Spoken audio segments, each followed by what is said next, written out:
আসসালামু আলাইকুম, সবাইকে সুস্বাগতম। আশা করি সবাই ভালো আছেন, কিন্তু আজকে আমি ভালো নেই, কারণ আমার বন্ধু, ছোটবেলার বন্ধু আজকে চলে যাবে আমাকে ছেড়ে বিশাল দূরে সিঙ্গাপুর বর্ডারের কাছে জহুর বারু। গ্রাবের জন্য আমরা অপেক্ষা করছি। বিদায় বেলা চলছে সানির সাথে। গ্রাব বুক দিয়েছিলাম, গ্রাবে উঠে গেছি, আমার বন্ধু আমার সাথে অপেক্ষা করতেছে। আমরা এখন যাব টিভিএস বাস টার্মিনাল, ওখান থেকে বাসের টিকিট কেটে ওকে পাঠিয়ে দিব। কেমন আছো? ভালো আছো? চলে আসলাম আমরা টিভিএস টার্মিনালে, এখন আমরা টিকিট কাটবো।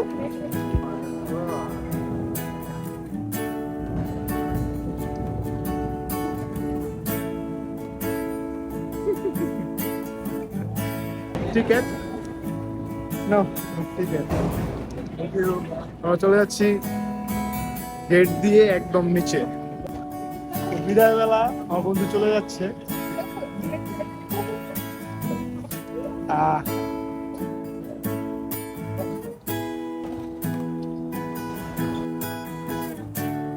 শেষ হলো বিদায় বেলা, বন্ধুকে বিদায় দিলাম, বন্ধু আমার চলে গেল।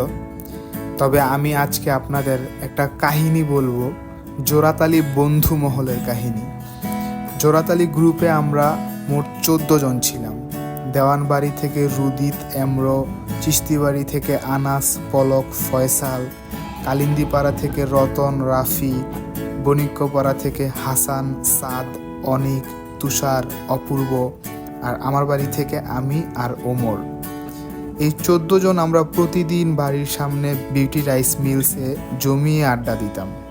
সবাই হই হুল্লোড়, গান বাজনা, rap, free style, beat boxing, পলান্তি খেলা, লুডো খেলা, পিঠ ফুটান্তি খেলা, যত রকম আনন্দ ছিল সবই করতাম।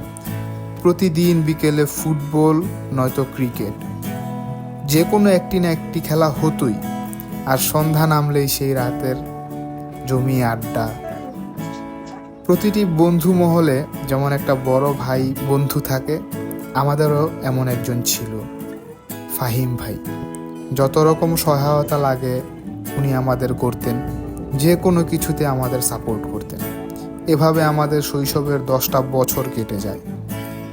আমরা তখন বুঝতেই পারিনি আমাদের জীবনের সেরা মুহূর্তগুলো আমরা কাটাচ্ছি।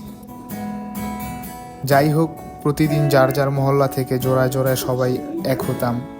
যেমন এমরো আর রুদিত একসাথে আসতো, রতন, রাফি একসাথে আসতো, তারপরে আনাস, পলক একসাথে আসতো। এভাবে আমরা সবাই জোড়ায় জোড়ায় আসতাম আর কি। বাড়ি থেকে কেউ বের হলে প্রথমে যার জোড়া যে তাকে কল করা হতো। আমাদের মহল্লা ছিল একদম কাছাকাছি, একই মহল্লার মানুষ আমরা সবাই, কিন্তু জাস্ট গল্লিগুলো আলাদা আলাদা। হঠাৎ আনাস চলে গেল সৌদি আরব। সবার পার্টনারই আছে, আনাস ছিল আমার পার্টনার। আমরা একসাথে একই সাথে বসতাম। সার্কেল তো হতোই, সার্কেলে যে যার পছন্দের, সে সবাই আমরা পছন্দের, কিন্তু যে যার পছন্দ বেশি লাগতো সে তার সাথেই বসতো। তো আমার পার্টনার চলে গেল, সবার পার্টনার আছে। তো কিছুদিন পরে আমিও চলে গেলাম ইরাক। 2 বছর পরে যখন করোনা শুরু হলো, করোনার সময় আমি চলে আসলাম দেশে। তখন পাশের মহল্লা চড়িয়ে খেত একটি ছেলে, নাম তার মাইন। তবে ওর মহল্লায় ও একাই, আর এই জগতে একা মানে বোকা। যোগ হয়ে গেল জোড়াতালি গ্রুপে আরও একজন সদস্য। সব মিলিয়ে এখন আমরা 15 জন। আনাস সেই যে গিয়েছে, আজও দেশে আসেনি। আগের মতো আড্ডাটা আর হচ্ছে না।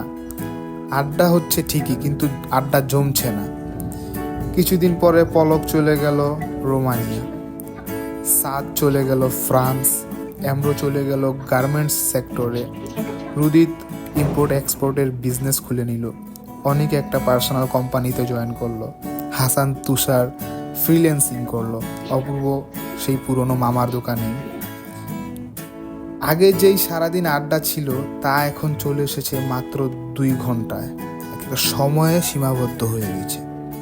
10টা বাজলেই সবাই সবার বাড়ি চলে যায়। বিকেল হলে আর মাঠে কাউকে পাওয়া যায় না। যাই হোক, এভাবেই আরও 4 বছর কেটে গেল। হঠাৎ মাহিম চলে গেল সৌদি আরব। মাহিম গ্রুপটায় একটু প্রাণ এনেছিল, এবার ওরও চলে যাওয়া। কিছুদিন পরে আমার ডাক চলে আসলো, আমিও চলে আসলাম। তার কিছুদিন পর বলতে গেলে 8 মাস পরে তুষার চলে আসলো। এভাবেই আমরা একজন একজন করে আলাদা হয়ে গেলাম। এখন দেশে আছে শুধু রুদিত, এম্র, অপূর্ব, শুনছি রতন আর রাফিও নাকি চলে যাবে। এভাবেই শেষ হয়ে গেল আমাদের জোড়াতালি গ্রুপটা। তবে আজও আমরা সবাই এক আছি, কিন্তু তা একটি মেসেঞ্জার গ্রুপে। আগের মতো আর আড্ডা হয় না, আর কিছুই হয় না।